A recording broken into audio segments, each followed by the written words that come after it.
As a nation, we are potty about our pets. But for many of us, dreamy creature companionship can often become a nightmare. Nails! Get off!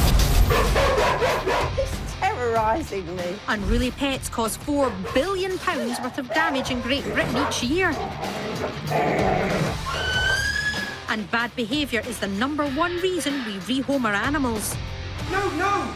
So we've opened up a crisis centre for the UK's most out-of-control dogs, cats, birds, and other wild things too. This sanctuary for owners at the end of their tether You're our last hope. is staffed by leading behavioural experts Sarah Fisher, Chirag Patel, veterinary surgeon Joe Headley, and renowned dog trainer Craig Ogilvie. Good, that's good. Keep moving with her. For the first time, their know-how will help us to get inside the heads of our pets We've got to be able to try and see the world through his eyes. and halt the hapless habits of their owners. Hand down. Where's your hand, Melanie? Where's your hand? Welcome to a place offering peace and harmony to anyone with a nightmare pet SOS. I actually can't believe what I'm seeing. Just to see her as happy as she is, it means the world to both of us.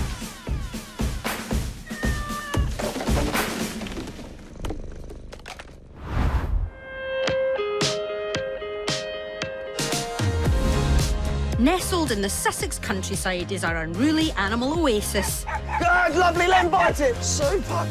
And first to arrive is retired husband and wife Joe and Tony, Don't upset it, because you'll get really nasty if you upset it. who have in their boot a cage full of chaos. You take the gloves and the stick, Joe.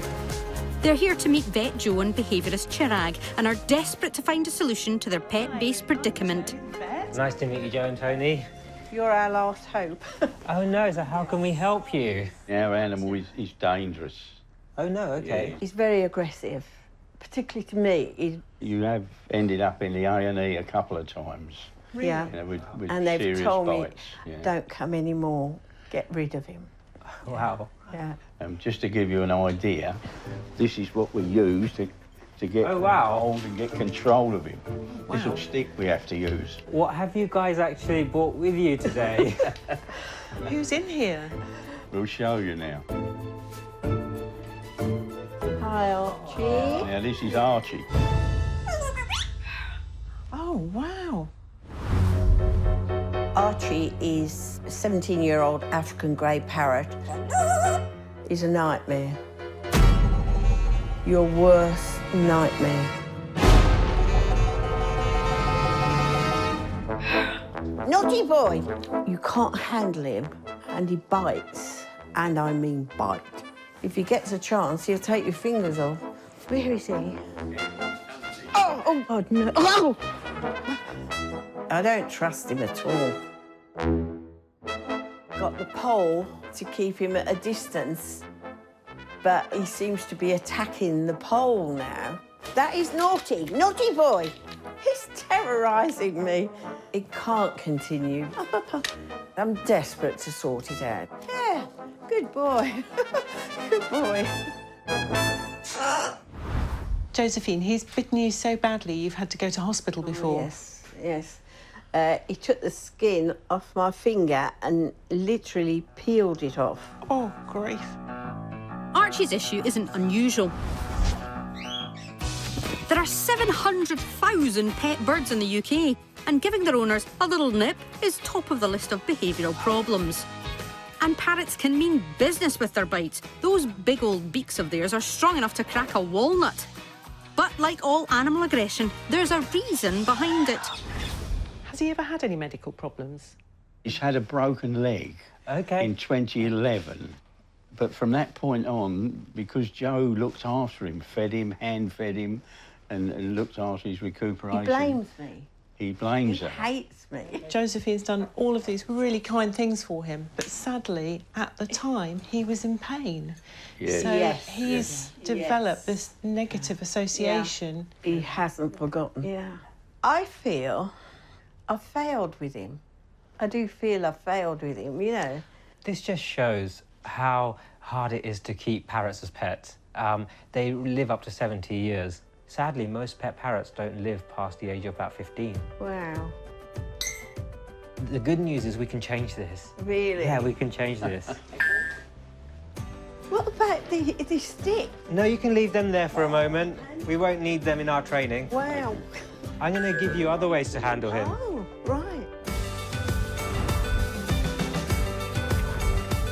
As Chirag heads over to the treatment room to put together a plan, Sarah and Craig witness the arrival of a new furry felon. That looks like my next client. And he's not coming quietly. Wow, look at that. That looks like quite an aroused, frustrated dog. This highly strung hound is Papageno, and the two humans he's dragging along with him are long-suffering owners Cassie and her daughter Florence. Definitely not very happy at the moment. Let's go and have a look. Hi. I'm going to wait here for a minute. So just stop for a second and then just come forward again and we can have a little bit of a chat. Okay. What's his name? Papageno. Papageno. So is the barking the only thing that you struggle with? Pretty much, it's everything.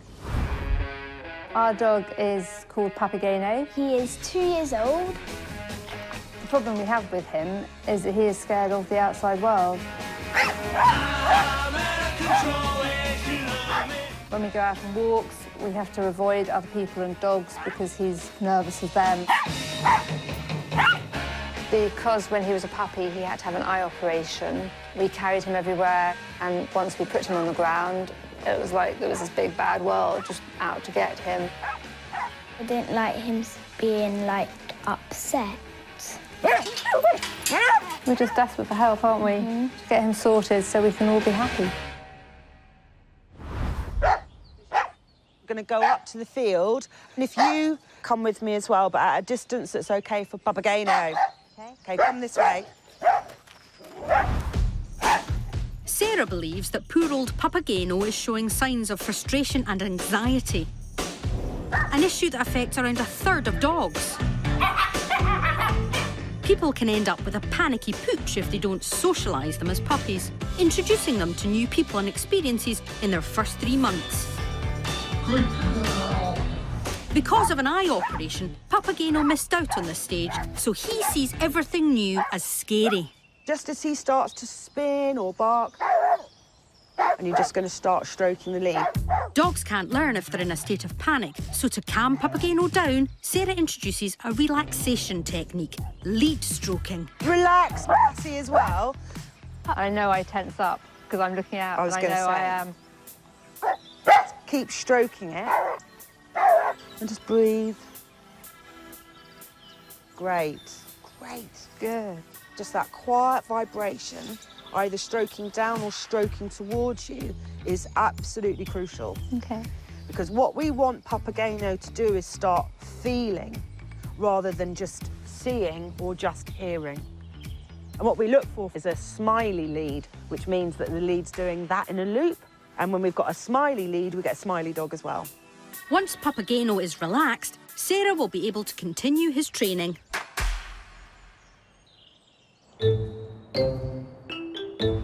At the other side of the centre in the treatment room, Hi, Archie. Chirag's with Joe and Tony, whose aggressive pet parrot is sending them crackers.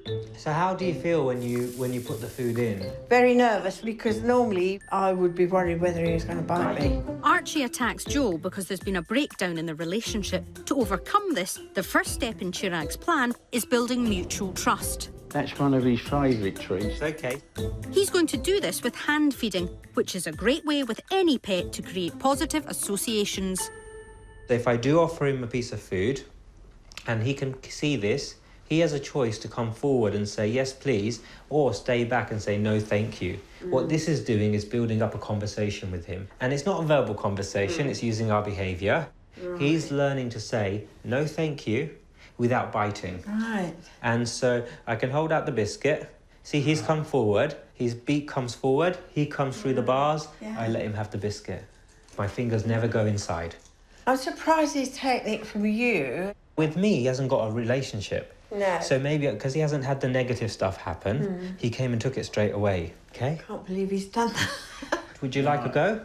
Do I have to say anything to him when I'm going? No, your actions speak louder than words. Really? I don't like the way he's looking at me now. He's weighing me up. Joe is very nervous. That's very understandable if a parrot's put you in A&E, and that's going to be a big hurdle. Can we build up Joe's confidence? If we don't, things are never going to get better. Right. Good, just stop and wait. Now hold it out towards his beak. Well done. Super. How does that feel? Not bad. Do you need a hug? So is that quite like, oh my God, it didn't bite me? I usually have a big one so that you can't get me. But it took building Yeah, trust. Trust doesn't happen just for no reason. We have to earn trust. I didn't think I'd be able to do that. Of course Archie's happy with treats. Who isn't? But that's only the start of his training. There's a long way to go before Joe can handle him safely, and that kind of bonding will need more than just biscuits. Oh, it's reading body language. I never thought there was such a thing. I will persevere, but I'm still nervous. Yeah.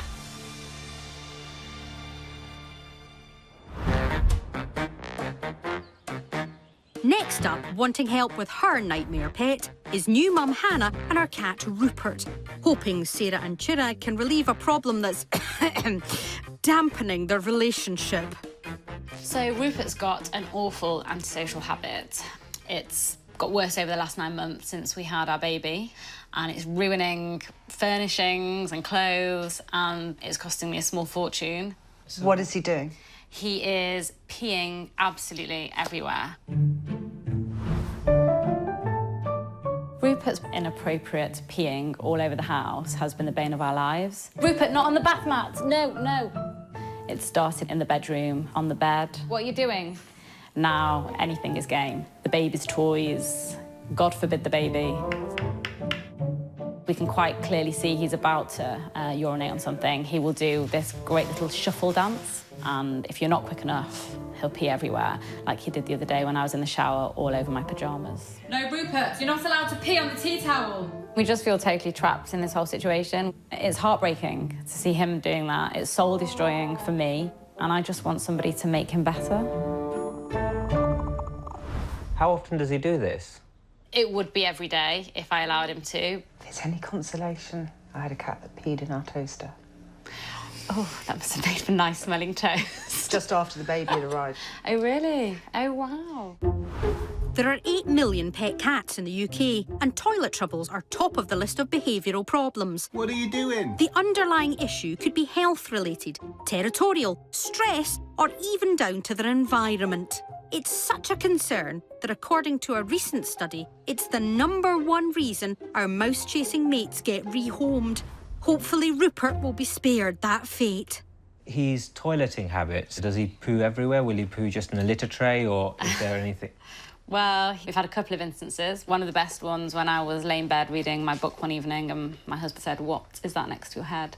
And I just turned and had a look, and there's just this steaming poo right next to my head on the pillow that he'd just left. Lucky it wasn't on your head. Yes, it could have been worse. Yes. So I could have rolled over. So that's rare, but it does happen. I do think that Rupert isn't trying to be stubborn and naughty. He's just a cat behaving in a way that is anxious and upset and needs some help in terms of where to go toilet. And we can see how upsetting and distressing it's for you. Yeah, I'm at the end of my tether. If you're also lumbered with a moggy that likes to make things soggy, the first thing you should do is check with a vet to make sure it isn't a medical problem. Rupert has already been given the all clear, so Chirag will need to focus on ways to break his bad habits. We'll go and start working on some of those things with you. Brilliant, thank you. I'll let you lead the way.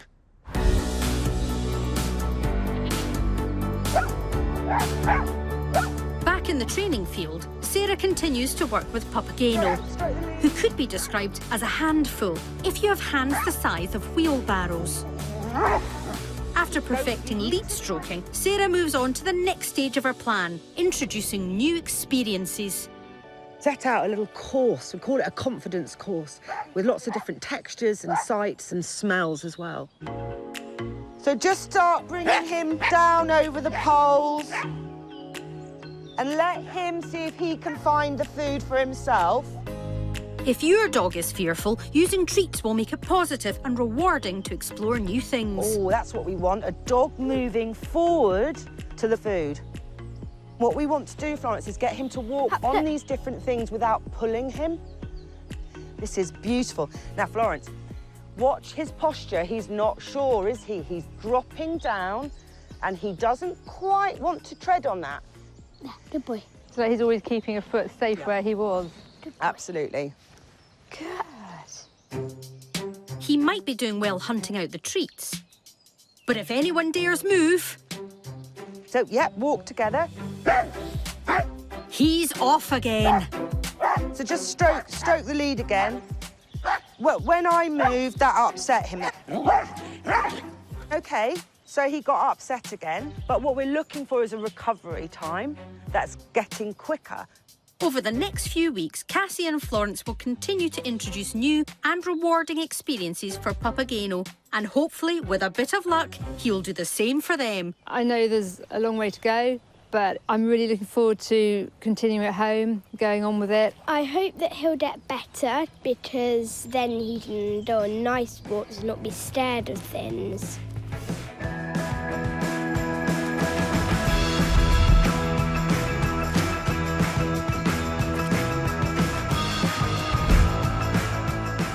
In the recently refurbished and newly carpeted farmhouse, Chirag's trying to get to the bottom of why Hannah's cat Rupert has been weeing everywhere.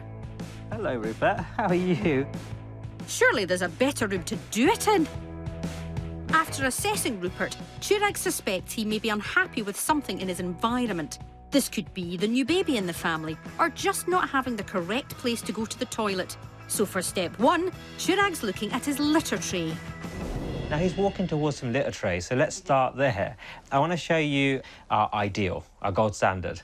OK. So it's this big plastic storage box over here.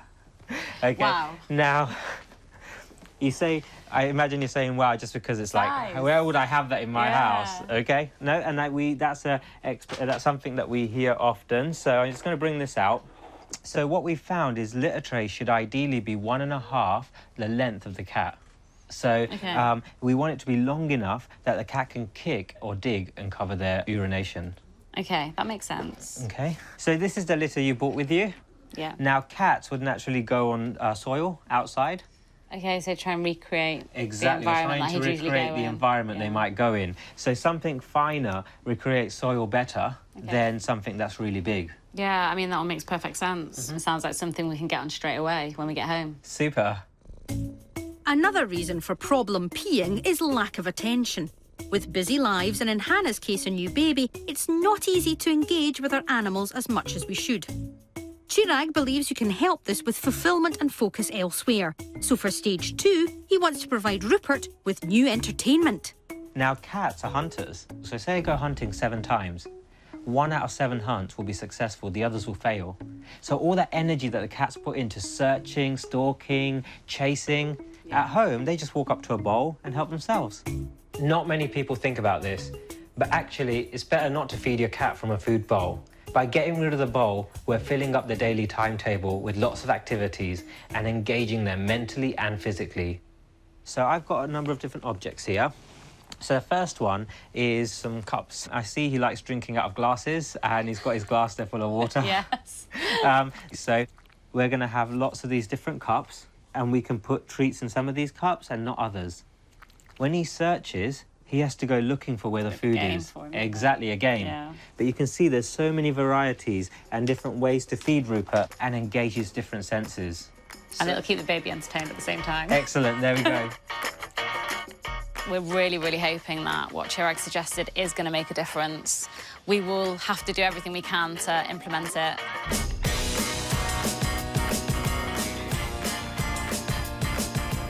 Over the next few weeks, the pet owners will continue their training at home. Cassie and Florence are trying to build Papageno's confidence and working on stage 3 of the training, where they reward his calm behaviour. Looks like it's going well so far. boy, well done. Rupert's owner, Hannah, is introducing a new litter tray to see if it's more suitable to His Royal Highness. Can you use your tray for me? And Chirag is in Dartford.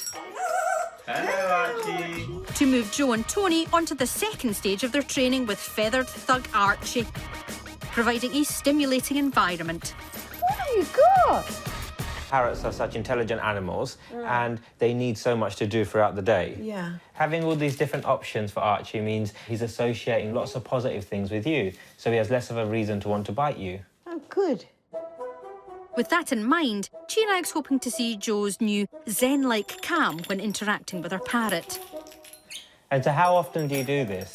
Every day. Excellent. How long do you do it for? I've only been doing it since I've come back. Okay. Hey, can you attract him over there, So Joe? if you're uncomfortable, just move off, Joe. Just come to this chair.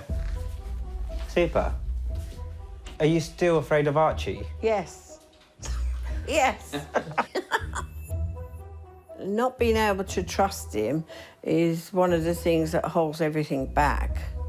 It's going to be patience and tolerance and perseverance. I can't trust him, not yet. Not one to shy away from a challenge, Chirag introduces the final technique to help overcome Archie's aggression, safe handling. So I have a perch here, and what we're going to do is we're going to introduce this to Archie, and we're going to do it slowly. We don't want him to be scared of it. The way you handle your pet has a big effect on their behaviour. They can see a lot of what we do as threatening, so it's essential to find a way that's comfortable for the animal. So we're going to show it to him at distance, and if he's relaxed, we're going to give him a treat. So we're going to move it slightly towards him, and if he comes towards it and he's paying attention, we're going to say, "Good boy, Archie," and we're going to give him a treat. That is interesting. Now, we'll take it a little bit closer to him until he can walk on and step onto it. Eventually, you'll be able to start moving this slightly when he's on there until you can walk away with it. That's our ultimate goal. Right. Do you think this is something you can do? Yes, yeah. I love his confidence. He's doing great. He's volunteering to help you more. So I saw half a yes there. Right. And hopefully, but next time I see you, I'll have a full yes. Okay. Okay.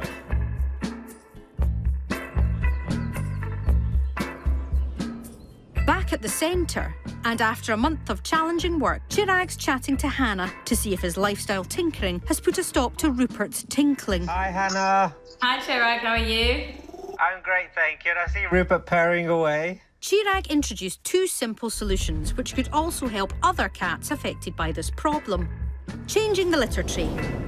If a cat doesn't like the environment they have to pee in, they won't go there. And creating new forms of entertainment, as inappropriate urination could be a cry for attention. But have they worked for Rupert? I'm really interested to hear how you've been getting on. It's been hard work, I'm not going to lie. We changed the litter boxes. Also introducing scavenger hunting for Rupert when it comes to getting his food. The baby's definitely got a bit of a taste for cat food at the moment. No, OK. So how many times has he peed since I last saw you? We haven't had any incidents. None. None. You know, it literally, I was on the edge. Whereas now, he's much happier, so we're much happier. Make sure you give Rupert an extra special treat from me for saying well done to him as well. We will do. Have a great day. Thank you so much. You too. Bye. Bye. It just goes to show making a few simple changes and some hard work made such a big difference. Rupert may be home and dry, but Sarah wants to know if the same can be said for half-dog, half-spinning top Papageno, who had developed a fear of the outside world, which led to extreme anxiety. When he was first here, he was like spinning and lunging, couldn't walk up the drive calmly at all. Sarah introduced 3 key steps to help pacify Papageno, which could be used on any dog with a similar issue. Lead stroking, which can help release tension from the handler and the dog's body, reducing the stress response. Introducing new experiences to gradually build self-confidence, and rewarding good behaviour to encourage learning. But has this helped Papageno? Oh my goodness, here they come. Good boy, come on, there it is, very clever. Good boy. Look at the loose lead. Oh Look, my he looks goodness. so relaxed. He actually looks happy. He does. I'm going to leave you to it. Okay. I actually can't believe what I'm seeing. Hello? Happy dog. Oh my goodness, this is unbelievable. Slightly different. Hello. We couldn't speak last time, really. No. Because Pop was so distressed. He's turning into a regular dog. He's happy and relaxed, and we can go out. Go out with Papageno. Yeah, we just want to thank you because it's amazing, and it's quite ridiculous to get quite emotional about it because it has given him so much, and it's down to you. You're going to make me cry. Should we go up into the farmhouse to warm up? Definitely, yeah. Lead the way. Good boy. This dog was struggling in the world that humans have created, and now it's opening up. We couldn't even go in the house last time. And there's just so many more exciting adventures to be had. We've put a huge amount of work into it, and I know we've got a long way to go, but it's given us so much hope. I'm very proud of my best friend.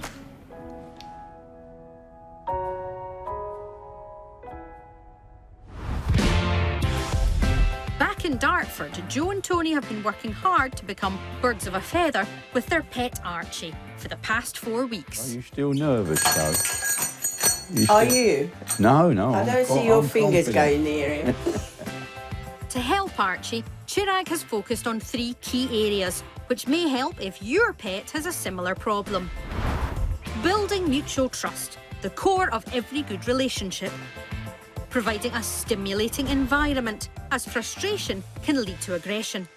And safe handling, making sure it's not threatening to the animal. Now Chirag wants to find out if his plan has stopped this beastly bird's biting. It's not been easy, but we've been sticking at it. The big test is to see if Joe can interact with Archie without feathers flying. I'd love to see you holding Archie on a perch. Fingers crossed. Okay.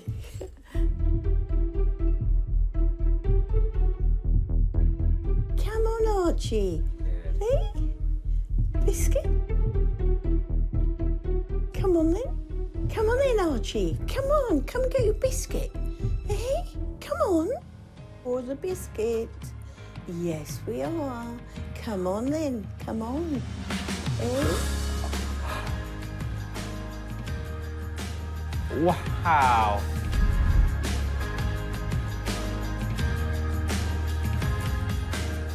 He's just moved away with the perch and he's so relaxed. Good. Wow. Boy. Another one? Another one?